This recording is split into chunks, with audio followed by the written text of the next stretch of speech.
Aí pessoal, sobre o barulho da caixa de direção da Bros. Tá aqui, eu arranquei o kit aqui e dei uma volta.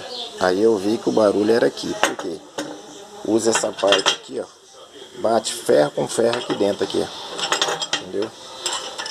Aí eu reabri, gastei ele na lima. Entendeu? Peguei essa borracha aqui, né? E ela vai ali dentro agora. E lá na Bros eu tirei lá e dei uma volta. Tirei isso aqui fora. E acabou não fazendo mais barulho.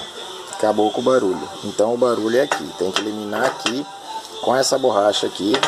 A qual da agora pra frente ela vai trabalhar aqui com borracha. O outro lado já vem com borracha. Entendeu? Só que esse lado não vem. Então por isso estamos aí acabando com esse barulho da caixa de direção. Sendo que não é nem na caixa nem na bengala. É isso aqui. Então tá aqui pessoal. Só vou mostrar para vocês que eu tirei e dei uma volta ali sem. Não fez mais barulho, tá? Costuma ser barulho aqui também, ó, entre paralama e farol. Aqui eu passei uma broca 10 mm e uma 12 mm. E cortei uma mangueira de meia e coloquei nele ali. E fiz um gasto aqui nesse parafuso, né, nessa pinça aqui. E aí agora com certeza não vai fazer mais barulho, ok? Então não tem nada de bengala.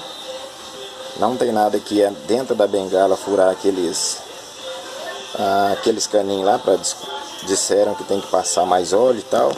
Outros dizem que é na caixa de direção, não é?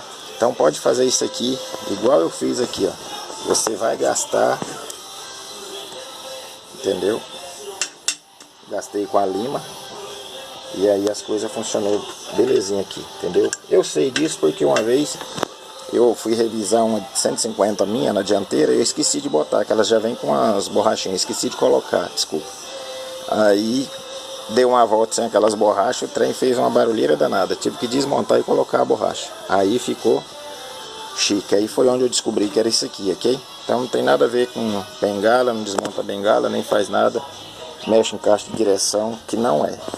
É isso aqui mesmo, entendeu? Esse kit do freio que bate seco ali, ó. Aqui, ó. Então, como eu falei, reabri ali, gastei um pouquinho aqui, né? Isso aqui você coloca na parafusadeira aqui, ó, na furadeira, e vai passar na lima. Olha os pozinhos aqui, ó. Entendeu? Tá bom, pessoal? Coisas que possam te ajudar. Até o próximo vídeo.